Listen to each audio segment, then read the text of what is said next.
Good morning, guys.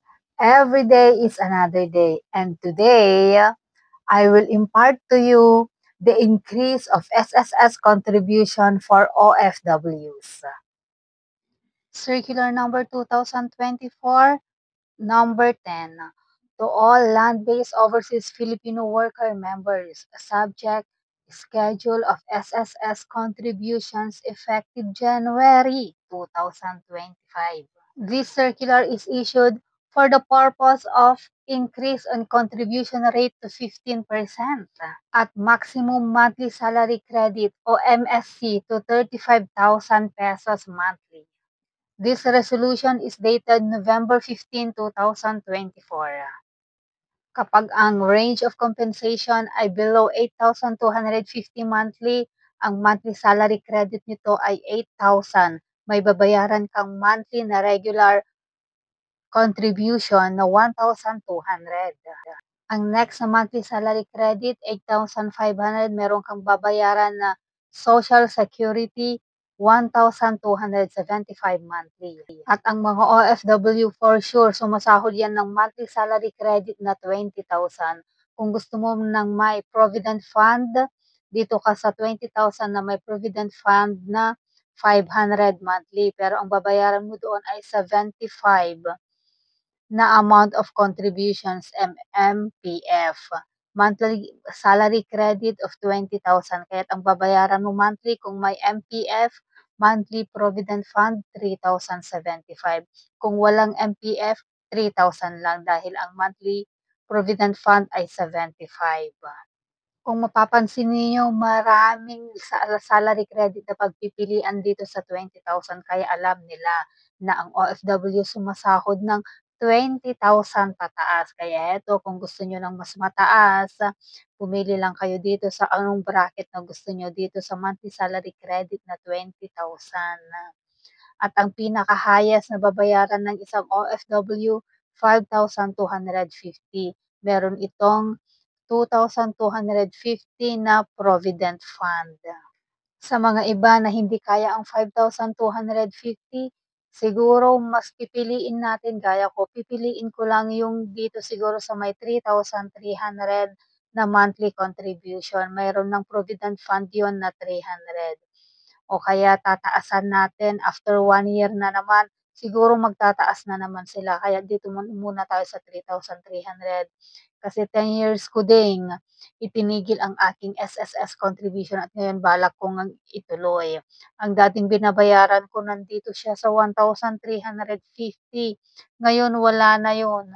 Napakaliit na kaya hindi na ako pwede doon. Dito na ako sa may 3,300. Paano yung mga nakapag-advance payment kasi merong mga OFWs na nag-a-advance ng payment nila ng SSS contribution dahil sa nagtitipid sa charge o kaya'y mahirap ang pila o kaya hindi sila nakakapag-online, mabihira silang mag-day off, ganyan, nag-a-advance payment sila. Paano kung may advance payment?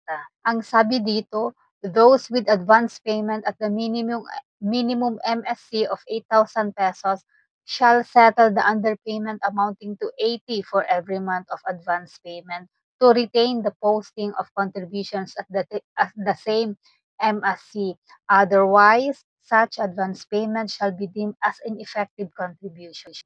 Kailangan mong bayaran yung 80 pesos per month na underpayment mo every month doon sa in-advance mo na binayaran. Dahil kapag hindi mo binayaran yung 80, ilalagay nila sa mas mababang contribution na mas mababang monthly salary credit. Kaya kung gusto mong ma-maintain yung salary credit mo, kailangan mong bayaran yung kulang mo na 80 pesos per month. Those with advance payment at an MSC other than the minimum 8,000, yung mga mas mataas sa 8,000 na minimum salary credit, kung gusto niyong ma-maintain yung salary credit ninyo, bayaran ninyo yung kulang para hindi nila ilalagay sa mas mababang salary credit. Dahil ang sabi dito, those with advance payment at an MSC other than the minimum 8,000 pesos may opt to pay the corresponding increase on contributions to retain posting at the same MSC. Otherwise, Such advance payment will be posted at the applicable lower MSC or shall be deemed as ineffective contributions. Computation of benefits. Contributions of benefits like retirement, permanent, total, partial disability, death, maternity, sickness, unemployment, and funeral under the regular SS program shall be computed based on the member's MSC, which ranges from a minimum of 8,000 up to maximum 20,000 pesos.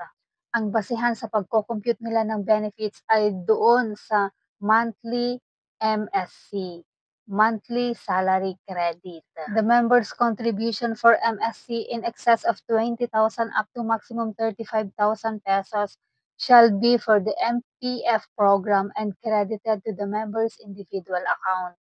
Benefits under this program shall be the total accumulated account value consisting of total contributions plus net investment income. Ang investment income ay manggagaling doon sa kung magkano ang naibayad mo sa MPF, Monthly Provident Fund program nila. Doon sila nagbe-base ng investment income. At ang pagtaas na ito ay effective January 2025 na pirmahan noong December 19, 2024 ng President and CEO ng SSS. So, ayan guys, mga kapwa ko OFW, mag-ipon-ipon na tayo dahil mataas na naman ang ating babayaran monthly sa SSS. Tignan natin ang pag-ibig. Baka mas maganda dong mag-ipon. Kaya abang-abang sa ating dividend ngayong 2024. I-declare yan sa first quarter of 2025. Okay guys, see you! Bye!